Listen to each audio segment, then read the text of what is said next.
Chapter 4. The King is not pleased. When a sole survivor made the treacherous journey back into the homelands of the king, he was soon rescued by the guards at the frontier.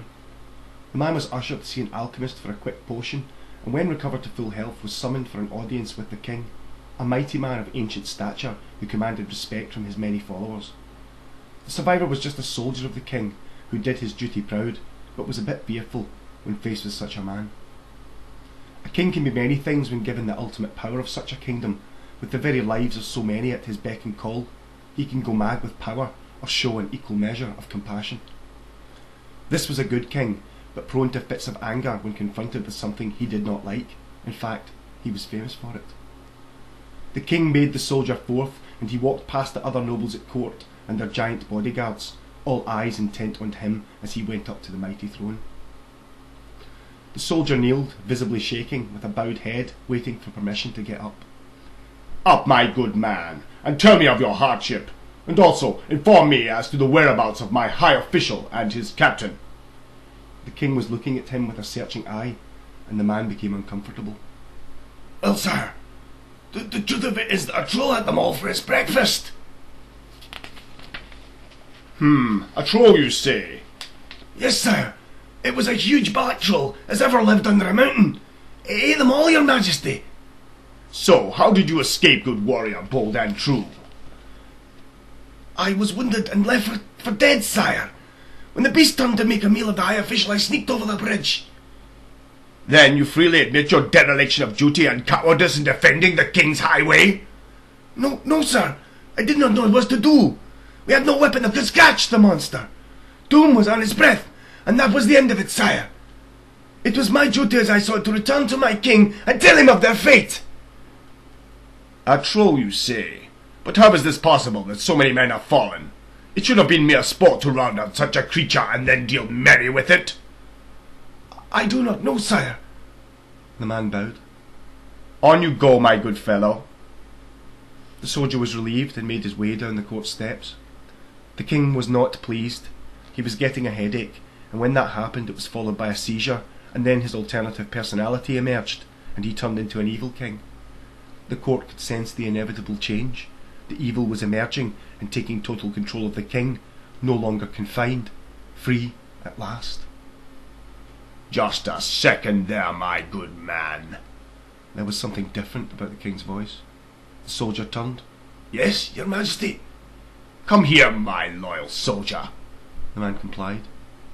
You see a troll of such size that could not be scratched by 20 horseback men with their blades so loyal to the king? That such was the power of this creature that the silver tongue of my first high official could not sway him from his path?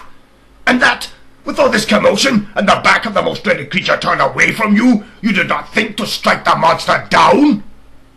"No, sire. I am just a simple man who feared for his life and has forsaken the king." He fell into his knees. "I'm sorry, sire. The king raised a hand. Don't say anything, my foolish soldier. I can understand the folly of youth, though I begin to struggle with my temperament. So go quickly, and I will try to forgive your obvious lack of judgment in this matter." The man went down the steps for a second time and looked even more relieved. He took a few cautious steps away from the king, but there was a slight pause, and then the king said, "But I'm inclined to have you executed anyway." A signal was given to the court assassin, who fired a poisoned dart into the neck of the soldier. The man dropped down, instantly dead. The king looked over to the assassin. "That was very well done, Ling Ho. Even more impressive than the last time." The assassin bowed, never taking his eyes off the king. "Thank you, your majesty. I remain at your service." "Then I shall ask you to take a band of the roughest adventurers in the land on that trip to that bridge, Ling Ho. I want a troll's head on a plate. Bring it to me and I will pay you 10,000 gold pieces." "Is that all the good men of the kingdom are worth, sir?" There was a disapproving hiss from the court. "I speak the truth. It shall be 10,000 gold pieces for every man, your majesty." The king was thinking. "Then I decree that anyone who brings me the head of this creature will receive 100,000 gold pieces."